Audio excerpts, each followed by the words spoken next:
Vamos falar da reforma na Inglaterra. Por que é importante a gente falar da reforma na Inglaterra? Porque vocês vão ver que a reforma na Inglaterra ela é um pouco esquisita. Ela é meio estranha. Ela já começa estranha. O Dr. J.I. Packer, ele disse que, em uma das suas palestras, que o surgimento da igreja anglicana se deve a uma série de acidentes. Então ela é bem diferente. O surgimento dela é uma coisa completamente diferente do resto da reforma. Há um elemento político muito forte. E isso, por um lado, é bom, porque criou uma igreja assim, de via média, uma igreja a meio caminho, com uma reforma meio de mentirinha, uma reforma que não reformou de verdade. E isso vai fazer com que, ali naquele ambiente, naquele país, possam surgir homens como os puritanos. Por quê? Porque a reforma não está pronta. E alguém vai se incomodar com isso. Então é bom que, por um lado é bom que a coisa tenha sido assim a meio caminho, para que depois viesse uma outra geração e completasse a caminhada. Tudo começa, e é uma coisa muito esquisita, quando você fala em Inglaterra, você fala de reis e rainhas, né? E não foi diferente na questão da reforma na Inglaterra. Tudo gira em torno de reis e rainhas, a gente não tem como escapar de falar de reis e rainhas. Tanto que a própria igreja anglicana, o surgimento dela se deve a um divórcio. A um divórcio do rei Henrique VIII. Esse rei Henrique VIII, bem conhecido, ele teve 6 esposas. A primeira morreu, a segunda foi decapitada, a terceira ele se divorciou. A quarta morreu, a quinta foi decapitada também, e a sexta foi a única que sobreviveu. Né? Então, parece ser realmente um bom partido esse Henrique VIII. Né? 2 ele mandou decapitar, então é interessante, um sujeito bastante estranho. E tudo gira em torno do fato de uma das esposas dele, a Catarina de Aragão, espanhola, não ter dado a ele um herdeiro homem. Havia uma preocupação muito grande em ter um herdeiro homem, porque ele tinha acabado de vir de uma série de revoluções. Houve a Guerra dos 100 Anos, depois houve a War of Roses, como eles falam, que é uma revolução, uma guerra civil, E então ele se preocupava muito em ter um filho homem para ser o seu sucessor. E ela não lhe dava um filho homem, então ele quis se divorciar. E aí tinha que ser autorizado pelo Papa o divórcio. Só que tem um probleminha. A Catarina de Aragão não era qualquer pessoa. Ela era só a tia do imperador Carlos V. E aí, politicamente, você arrumou para sua cabeça. O Papa não vai autorizar, porque ele tem medo. E o Henrique VIII também fica numa situação difícil. Então ficaram enrolando.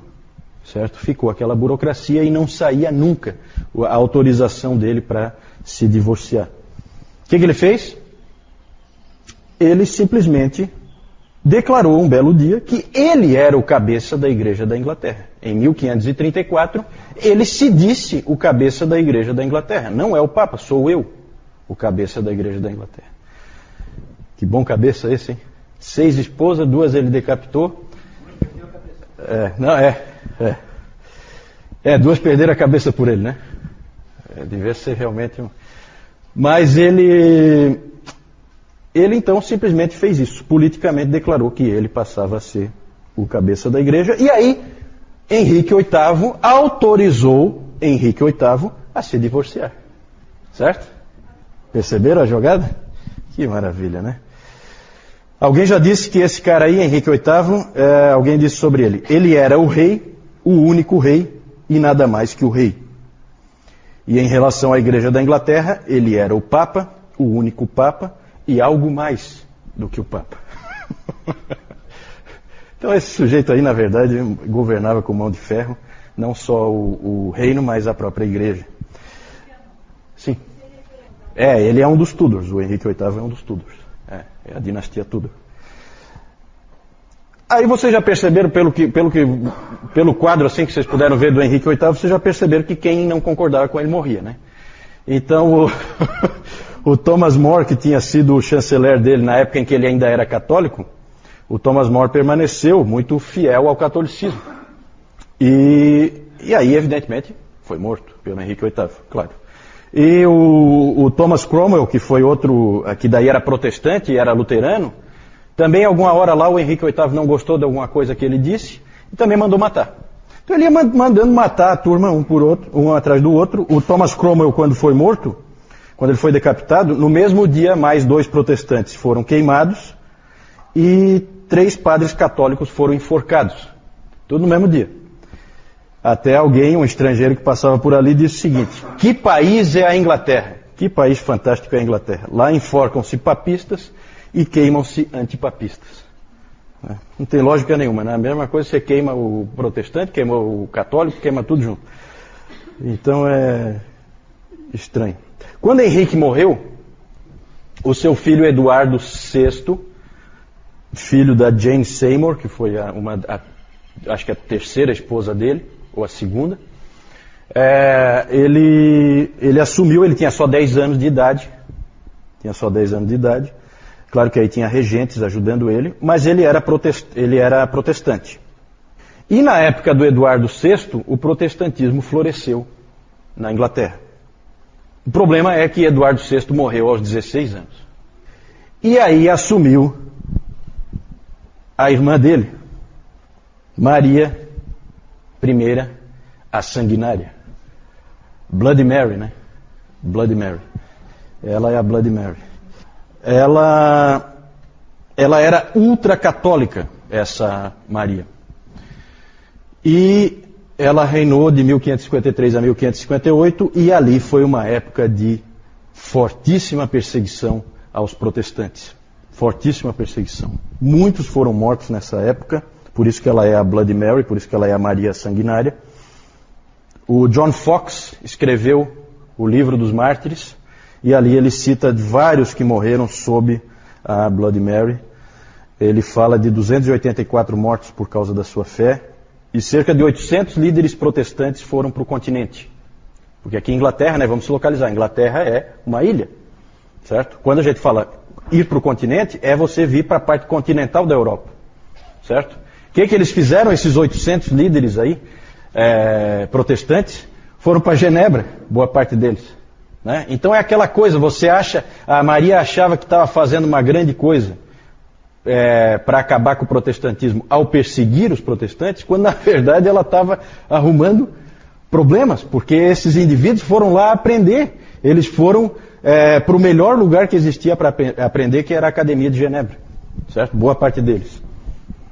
Não foram só para lá, né? Mas uma boa parte foi para lá. Então esses exilados acabavam indo lá e aprendendo com Calvino e companhia. E aí já viu, né? Pela providência divina, Maria só reinou 6 anos. Não durou muito o reinado dela. E aí entrou no lugar dela a sua meia-irmã, Elizabeth. Na verdade, a história sempre coloca como Isabel, certo? Isabel I da Inglaterra. Só que como hoje em dia, para Elizabeth II, que é a atual rainha da Inglaterra, se fala Elizabeth, então vamos falar Elizabeth, certo? Elizabeth I, que é o nome como os ingleses pronunciam, né? Para nós é Isabel, em português é Isabel. Mas essa Elizabeth teve um reinado dos mais longos. Ela reinou, se não me engano, uns 45 anos mais ou menos. Aí dá para mais ou menos calcular. Eu acho que é 45 anos, né? Dá isso? Isso, é. Ela era protestante, e aí um monte de gente pôde de novo voltar para a Inglaterra, aqueles que tinham fugido, mas não apoiava os puritanos. Ela é aquela protestante meio caminho. Isso tudo é importante mais para frente. Na verdade, por aí vocês vão vendo o tom do anglicanismo. O anglicanismo, vocês viram mais ou menos como é que ele é construído. Em cima da figura de reis e rainhas com interesses políticos, né? Então ele é meio pobre assim em termos de consciência. Não há muita consciência. Ele é uma via média, né, entre o catolicismo e o protestantismo. É claro que não é só isso. É claro que você tem lá dentro acontecendo, já tinha há muito tempo, desde o tempo do Wycliffe, lembra do Wycliffe? Nós tínhamos os Lollardos que eram pregadores, que levavam as ideias do Wycliffe, que faziam a pregação da palavra. Então, não podemos imaginar que na Inglaterra foi só uma coisa do rei dizer que agora nós somos protestantes e que não havia um protestantismo real ali. Havia sim, só que não nos principais postos. Por quê? Porque o modelo é aquele modelo com bispos, então o rei da Inglaterra, ou a rainha da Inglaterra, nomeia os bispos e toda a estrutura da igreja é calcada em cima de questões políticas. Interessante é que, para vocês terem uma ideia do anglicanismo, como é que é, tem a história do vigário de Bray. Bray é uma cidade que tinha lá, e tinha um vigário lá, que cada vez que mudava de rei ou rainha, ele mudava. Então, a hora ele era católico, depois ele era protestante, aí ele, né, então ele ia conforme a música, dançava sempre conforme a música. E alguém chegou para ele e perguntou assim, mas você não tem princípios, você não segue princípios? Aí ele respondeu assim, não, eu sou um homem de princípios. Eu sempre tive um único princípio e sempre fui fiel a ele. Ser o vigário de Bray. Então ele dançava conforme a música, com isso ele não se incomodava, né? Então esse é mais ou menos o espírito. Houve então forte influência do Wycliffe lá na Inglaterra e influência de Lutero, muito forte, porque os escritos de Lutero circulavam por toda a Europa. O Lutero influenciou todo mundo. Todos os protestantes foram influenciados pelo Lutero. E lá dentro de Cambridge, da Universidade de Cambridge, tinha uma hospedaria chamada White Horse Inn, que é a hospedaria do Cavalo Branco. E lá, crentes protestantes iam e se encontravam para estudar a Bíblia, para discutir os últimos livros do Lutero, para discutir como levar a reforma à frente. Havia essas reuniões ali, nesse White Horse Inn, em Cambridge. Alguém chegou a chamar na época aquele lugar de a pequena Alemanha. Tal a influência do Lutero ali dentro, certo? Tudo isso aí vai ajudar a depois fazer surgir os puritanos. Não vamos nos ater muito tempo nessa questão da reforma da Inglaterra, só para dar um panorama. Mas aí tem algumas figuras importantes. Thomas Cranmer, ele começou com o Henrique VIII. O Henrique VIII, na verdade, morreu com nas mãos do Thomas Cranmer, que era o arcebispo da Cantuária, o primeiro arcebispo da Cantuária, certo? É considerado o primeiro na igreja anglicana, certo? Porque antes era tudo igreja católica romana, certo? Então ele é o primeiro arcebispo da Cantuária na igreja anglicana. Ele é autor do livro de oração comum, que até hoje é a liturgia da igreja anglicana. Esse aí é famoso, talvez vocês conheçam um pouco da história dele, ele é famoso por ter se arrependido várias vezes. Ele dava para trás, ele era pressionado pela Maria, a sanguinária, e aí ele dava para trás, e aí ele dizia que ele não queria em nada daquilo. Não era um homem corajoso, não era, certo? E ele acabou, no fim das contas, se arrependendo do seu arrependimento, e ele, quando foi queimado, talvez vocês conheçam essa história, ele queimou primeiro a mão que assinou o arrependimento. Ele colocou a mão primeiro e ele falou algumas coisas indecorosas contra a mão dele, né? Porque aquela mão tinha sido fraca e tinha assinado, né, um documento em que ele renunciava ao Evangelho. Na verdade, e vinha para o catolicismo, né? No fim das contas, ele foi morto de qualquer maneira pela Maria Sanguinária. Outro que também foi morto foi esse segundo aí, Hugh Latimer. Ele foi morto junto com o Nicholas Ridley, também é uma história famosa. Os dois foram amarrados juntos e queimados. O Latimer era um grande pregador, fortíssimo pregador do Evangelho, e foi morto junto com esse Nicholas Ridley.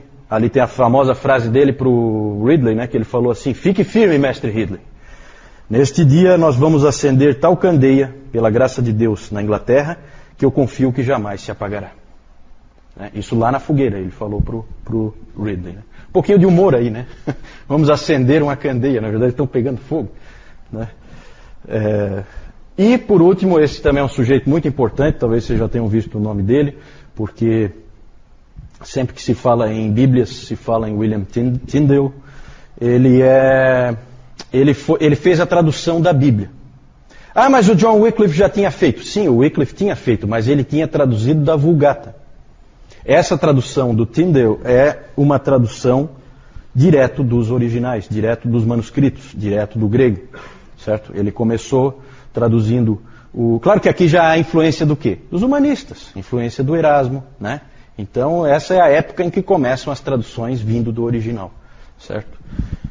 O Tyndale então fez a tradução dele, fez o trabalho todo no continente, tá? Não na Inglaterra, porque ele foi perseguido pelo Thomas More, que era chanceler católico do Henrique VIII, quando Henrique VIII não era protestante ainda.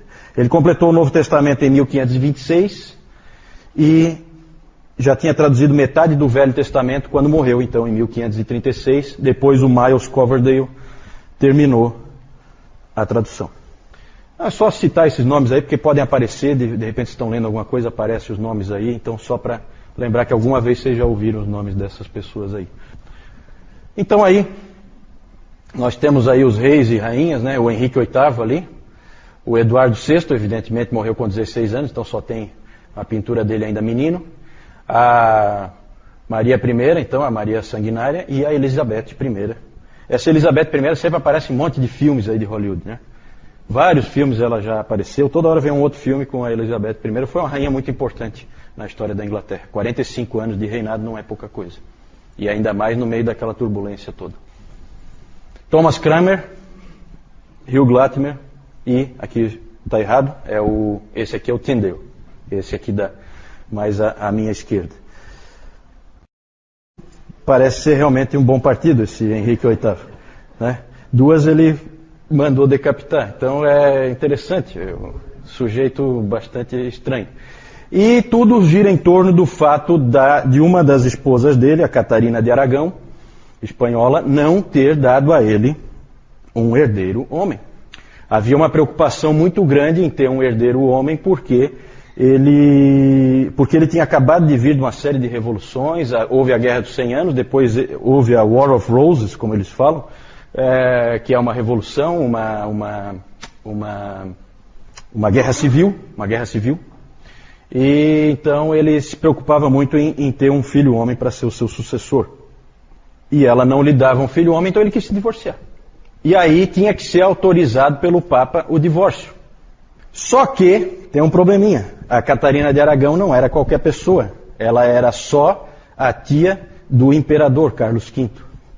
E aí, politicamente, você arrumou para sua cabeça. O Papa não vai autorizar, porque ele tem medo. E o Henrique VIII também fica numa situação difícil. Então ficaram enrolando. Certo? Ficou aquela burocracia e não saía nunca a autorização. Caminho, com uma reforma meio de mentirinha, uma reforma que não reformou de verdade. E isso vai fazer com que, ali naquele ambiente, naquele país, possam surgir homens como os puritanos. Por quê? Porque a reforma não está pronta. E alguém vai se incomodar com isso.